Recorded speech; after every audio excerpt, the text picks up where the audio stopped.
പുതിയൊരു വീഡിയോയിലേക്ക് എല്ലാവർക്കും ഒരിക്കൽ കൂടി സ്വാഗതം.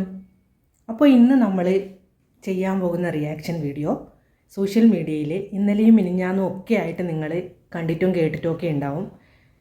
45കാരൻ്റെ കൂടെ ഇറങ്ങിപ്പോയി മരണം വരിച്ച 15 വയസ്സുകാരി. അത് കേൾക്കുമ്പോൾ തന്നെ എല്ലാവരുടെയും മനസ്സിൽ ഒരുപാട് സംശയങ്ങളൊക്കെ ഇങ്ങനെ ഉരുത്തിരിഞ്ഞ് വരികയാണല്ലേ. അതായത് 45 വയസ്സുകാരൻ എന്ന് പറയുമ്പോൾ ഒരുപാട് പ്രായമായുള്ള ഒരാൾ, ഈ 15 വയസ്സുകാരി ഇറങ്ങിപ്പോയി എന്ന് പറയുമ്പോൾ അതിൽ എന്താണ് ദുരൂഹത എന്ന് എല്ലാവരും ചിന്തിച്ചു പോകും. പിന്നെ പറയാൻ വേണമെങ്കിൽ പ്രേമത്തിന് കണ്ണില്ല മൂക്കില്ല എന്നൊക്കെ നമുക്ക് വേണമെങ്കിൽ പറയാൻ മാത്രമേ പറ്റുള്ളൂ. അപ്പോൾ ശരിക്കും നോക്കിക്കഴിഞ്ഞാൽ ഈ 45 വയസ്സുള്ള ആൾ ശരിക്കും സമയത്ത് കല്യാണം കഴിച്ചിട്ടുണ്ടെങ്കിൽ ഈ പ്രായത്തിലുള്ളൊരു മോളിപ്പോൾ അയാൾക്ക് ഉണ്ടാവും അല്ലേ. നിങ്ങളൊന്ന് ചിന്തിച്ച് നോക്കി. അപ്പോൾ സംഭവിച്ചിരിക്കുന്നത് എന്താണെന്നുള്ളതിനെക്കുറിച്ചുള്ള ഇതും ഇതുവരെയായിട്ട് കിട്ടിയിട്ടില്ല. ഇന്നലെ നോക്കുമ്പോൾ ഇവരുടെ വീട്ടിനടുത്തു നിന്നും 200 മീറ്റർ അകലെയുള്ള കാട്ടിൽ 2 പേരുടെയും മൃതദേഹം കണ്ടെത്തുകയാണ് ചെയ്തത്. ഈ പെണ്ണിൻ്റെയും അതുപോലെ തന്നെ ഈ ചെക്കൻ ഓട്ടോ ഡ്രൈവർ ആണെന്നാണ് പറയുന്നത്. പ്രദീപൻ എന്നാണ് പേര്. അതുപോലെ തന്നെ പെണ്ണിൻ്റെ പേര് ശ്രേയ എന്നുമാണ്. അപ്പോൾ ഇവരുടെ ഇടയിൽ എന്താണ് സംഭവിച്ചത് എന്നുള്ളതിനെക്കുറിച്ച് അന്വേഷണം ഇനിയും ഒരുപാട് നടക്കാനുണ്ട്. അപ്പോൾ ഈ കുട്ടിയൊക്കെ മരിച്ചതിന് ശേഷം അറിഞ്ഞ് വീട്ടുകാർ പ്രതികരിക്കുന്നുണ്ട്. ആ കുട്ടിയുടെ അമ്മ കുറച്ച് കാര്യങ്ങൾ പറയുന്നുണ്ട്. അത് നമുക്ക് ഒന്ന് കേട്ട് നോക്കാം. എനിക്ക് അവൻ്റെ ലവ് ഉണ്ട് അങ്ങനെ ഇങ്ങനെ എന്ത് പറഞ്ഞിട്ടില്ല, എനിക്കറിയാല്ല. മൊബൈൽ എടുത്തുകൊണ്ടെല്ലാം ഉണ്ടായി അവള്. അങ്ങനെ നമുക്ക് സംശയം പിടിക്കാൻ കഴിഞ്ഞിട്ടില്ല. അവൻ ഇങ്ങനെ ആക്കും നെഞ്ചിട്ടില്ല.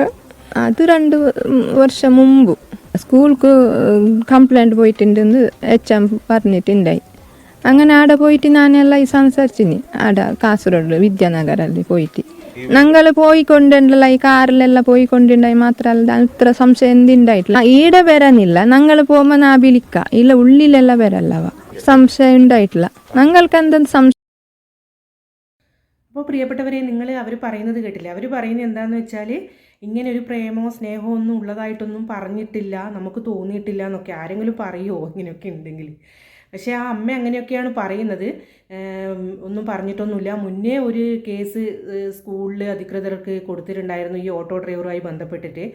അന്ന് ഇവർ പോയിട്ട് കൂട്ടിക്കൊണ്ടുവരികയൊക്കെ ചെയ്തു എന്നൊക്കെയാണ് പറയുന്നത്. പക്ഷേ എന്താണെന്നുള്ള ശരിക്കുള്ള ഒരു ഇത് വീട്ടുകാർക്കും കൃത്യമായിട്ട് അറിയില്ല എന്നാണ് അവരുടെ സംസാരത്തിൽ നിന്നും മനസ്സിലാവുന്നത്.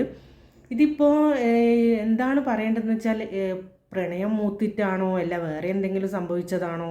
ഇതിൻ്റെ ഇടയിൽ ശരിക്കും നമുക്കൊരു ദുരൂഹത തന്നെയാണ് തോന്നുന്നത്.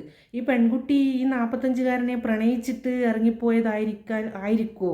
നിങ്ങൾക്കങ്ങനെ തോന്നുന്നുണ്ടോ? അങ്ങനെ ആയിട്ടാണ് ഇറങ്ങിപ്പോയത്? എല്ലാവരും ഞാൻ നോക്കി ഒരുപാട് ആൾക്കാർ വീഡിയോ ഇട്ടതിൻ്റെയൊക്കെ അടിയിലൊക്കെ മാതാപിതാക്കളെയാണ് എല്ലാവരും കുറ്റം പറഞ്ഞിട്ട് കാണുന്നത്. അതായത് മാതാപിതാക്കൾ അറിയാതെ ഒന്നും നടക്കില്ല, അവർ മൊബൈലൊക്കെ വാങ്ങിച്ചു കൊടുത്തിട്ടല്ലേ ഇങ്ങനെയൊക്കെ നടക്കുന്നുണ്ടാവുക, മൊബൈൽ വാങ്ങിച്ചു കൊടുത്തു കുട്ടികൾ എന്തൊക്കെയാണ് ചെയ്യുന്നതെന്നൊന്നും മാതാപിതാക്കൾ ശ്രദ്ധിക്കാനിട്ടാണ് എന്നൊക്കെയാണ് പറയുന്നത്. പക്ഷേ ഒരു 50% മാത്രമല്ലേ നമുക്ക് അവരെ കുറ്റം പറയാൻ പറ്റുള്ളൂ. ബാക്കി 50% അവരെ പറയാൻ പറ്റുമോ? കാരണം എന്താണെന്ന് വെച്ചാൽ അച്ഛന് അസുഖമാണെന്നാണ് പറയുന്നത്, ഈ കുട്ടിയുടെ അച്ഛൻ. അപ്പോൾ അച്ഛനെ എന്നും ആസ്പത്രിയിൽ കൊണ്ടുപോകുന്നത് അവരുടെ കാര്യങ്ങളൊക്കെ നോക്കാൻ വേണ്ടിയിട്ടാണ് പോലും ഈ ഓട്ടോ ഡ്രൈവറായ ഈ പ്രദീപ് എന്ന് പറയുന്ന ആൾ ഈ വീട്ടിൽ എപ്പോഴും വന്നുകൊണ്ടിരിക്കുന്നത്. അച്ഛൻ്റെ വിശ്വസ്തനാണ് എന്നാണ് അറിയാൻ കഴിഞ്ഞത്. അപ്പോൾ അയാൾ എപ്പോഴും വീട്ടിൽ വന്ന് എന്തായിരിക്കും ഇവരൊക്കെ ആയിട്ട് നല്ല കമ്പനി ആയിട്ടുണ്ടാവും. വീട്ടിലുള്ള എല്ലാവരുമായിട്ടും കമ്പനി ആയിട്ടുണ്ടാവും. വിശ്വസ്തൻ എന്ന് പറയുമ്പോൾ പിന്നെ അയാളെ എല്ലാ കാര്യത്തിലും ഇവർ ഇടപെടുത്തുന്നതായിരിക്കുമല്ലോ.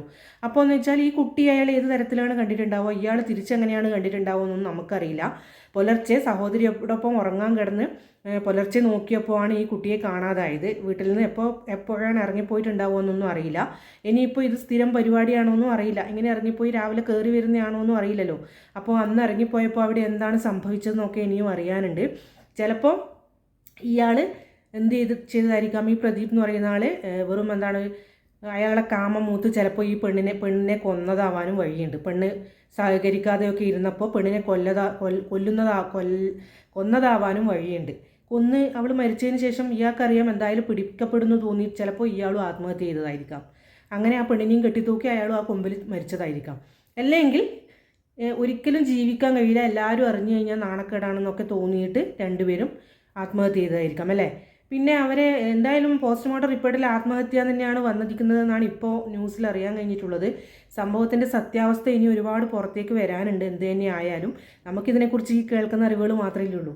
അപ്പോൾ ഞാനിപ്പോൾ പറയാൻ ഉദ്ദേശിക്കുന്നത് എന്താണെന്ന് വെച്ചാൽ കുട്ടികളുടെ പോക്കിനെ കുറിച്ച് മാത്രമാണ്. ഈ കാമഭ്രാന്തൻ തന്നെ അവനെ വിളിക്കേണ്ടി വരും അല്ലേ. 45 വയസ്സായി, അയാൾ എന്താണ് ഓൻ്റെ കാമം കാരണം വിവരം കുറഞ്ഞൊരു പെണ്ണിൻ്റെ വിവരമില്ലായ്മ എന്ന് പറയാം. പെണ്ണ് അറിയാണ്ട് അങ്ങോട്ട് ഇറങ്ങിയും പോയി. പക്വതയില്ലാത്ത പ്രായം തന്നെയാണ്. അയാളൊന്നുമില്ലെങ്കിൽ ഒരു പക്വതയുള്ളവനല്ലേ. അവൻ എന്തിന് ഈ വിശ്വസ്തനായ ഈ വീട്ടിൽ കയറിപ്പറ്റിയിട്ട് നല്ല പിള്ള ചമഞ്ഞ് ആ പെണ്ണിനെ അവസാനം കൊന്നു കളഞ്ഞില്ലേ. അങ്ങനെയുള്ള എന്താണ് ഇങ്ങനെ കയറിപ്പറ്റുന്ന അമ്മാവന്മാർ തന്നെയാണ് എല്ലായിടത്തും വില്ലന്മാരാവുന്നത്. നമ്മൾ സൂക്ഷിക്കേണ്ട ഒരു കാര്യം എന്താണെന്ന് വെച്ചാൽ, ഇനി ബന്ധുക്കളായാലും എത്ര ആൾക്കാർ തന്നെ ആയാലും വീട്ടിലൊരു ഒരു പരിധി വെച്ച് തന്നെ അവരെ കൊണ്ടു നടക്കുക. അതുപോലെ തന്നെ പെൺകുട്ടികളോട് അങ്ങനെ സംസാരിക്കുന്നുണ്ടെങ്കിൽ വീട്ടുകാരുടെ മുന്നിൽ വെച്ച് തന്നെ സംസാരിക്കുക. അല്ലാതെ ഇമാതിരിയുള്ള അമ്മാവന്മാരെയൊന്നും വീട്ടിലങ്ങനെ വിശ്വസ്തരായിട്ട് കയറാൻ വേണ്ടി സമ്മതിക്കാതിരിക്കുക. കാരണം സംഭവിച്ചു കഴിഞ്ഞിട്ട് പിന്നെ ഈ അമ്മ കരയുന്നത് പോലെ കരഞ്ഞിട്ട് ഒരു കാര്യവും ഇല്ല അല്ലേ.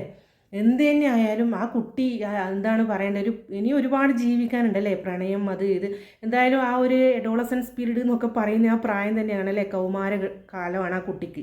അപ്പോൾ എന്ന് പറഞ്ഞാൽ ഏതിൻ്റെയൊക്കെ മേലെയാണ് ആ കുട്ടി ചാടി കയറുക എന്നൊന്നും നമുക്ക് പറയാൻ കഴിയില്ല. പക്ഷേ എങ്കിലും ഇയാളോട് അങ്ങനെ ഒരു തോന്നൽ ആ കുട്ടിക്ക് ഉണ്ടായിട്ടുണ്ടായിരിക്കാം, അല്ലെങ്കിൽ ഇല്ലായിരിക്കാം.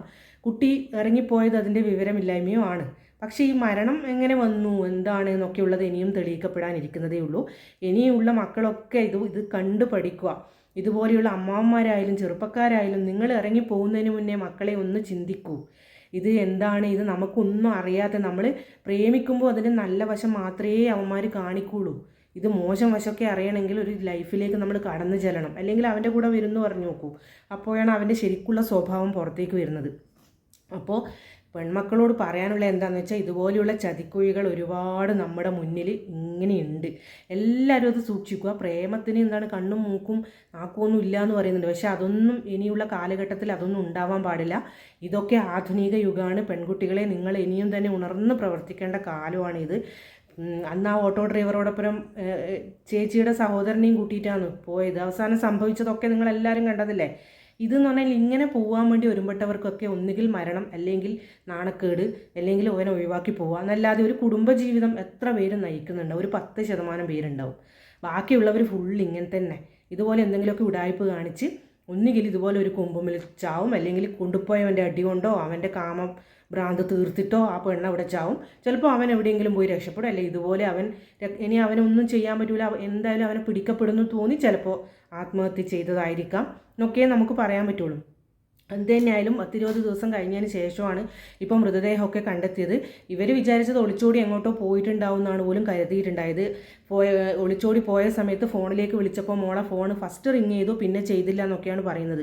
ആ സമയത്തും ഇവർ പ്രദീപിനെ തന്നെയാണ് പോലും ഈ അച്ഛനൊക്കെ ആദ്യം വിളിച്ചിട്ടുണ്ടായിരുന്നത്. അന്നേരം സജീവമായിട്ട് അവിടെയൊക്കെ ഇവൻ ഉണ്ടായിരുന്നു എന്നൊക്കെയാണ് ആൾക്കാർ പറയുന്നത്. അങ്ങനെയുള്ളവൻ എങ്ങനെയാണ് പിന്നെ ഇവരെപ്പോഴാണ് തൂങ്ങി മരിച്ചത്, ഈ പെണ്ണിനെ എവിടെയൊക്കെയാണ് മാറ്റിയതൊന്നും നമുക്ക് ഇതിൻ്റെ കൃത്യമായ ഒരു ഉത്തരം നമുക്ക് കിട്ടാനിരിക്കുന്നുണ്ട്. അതിനിടെ പോലീസുകാർ വേറെ എവിടെയൊക്കെയല്ലോ പരതി, അതുകൊണ്ടാണ് ഇത്രയും ലേറ്റായി പോയതെന്ന് പറയുന്നുണ്ട് ഈ മൃതദേഹമൊക്കെ കണ്ടെത്തുന്നതിന്.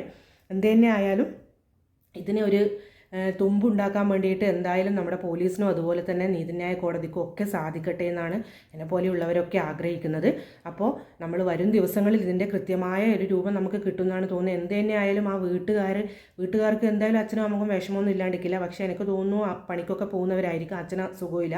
അപ്പോൾ ഈ പെണ്ണായിരിക്കാം വീട്ടിലെ കുറച്ച് കാര്യങ്ങളൊക്കെ ചെയ്യുന്നുണ്ടാവും, അതുകൊണ്ടായിരിക്കാം മൊബൈലൊക്കെ കയ്യിൽ തന്നെ ഉള്ളത്. അപ്പോൾ ഇന്ന് മൊബൈലില്ലാതെ കുട്ടികളൊന്നും ഇല്ല കേട്ടോ. നല്ല കാര്യത്തിനും മോശം കാര്യത്തിനും ഒക്കെ മൊബൈൽ ഉപയോഗിക്കുന്നവരെ തന്നെയാണ് നമുക്ക് എല്ലായിടത്തും കാണാൻ വേണ്ടി സാധിക്കുക.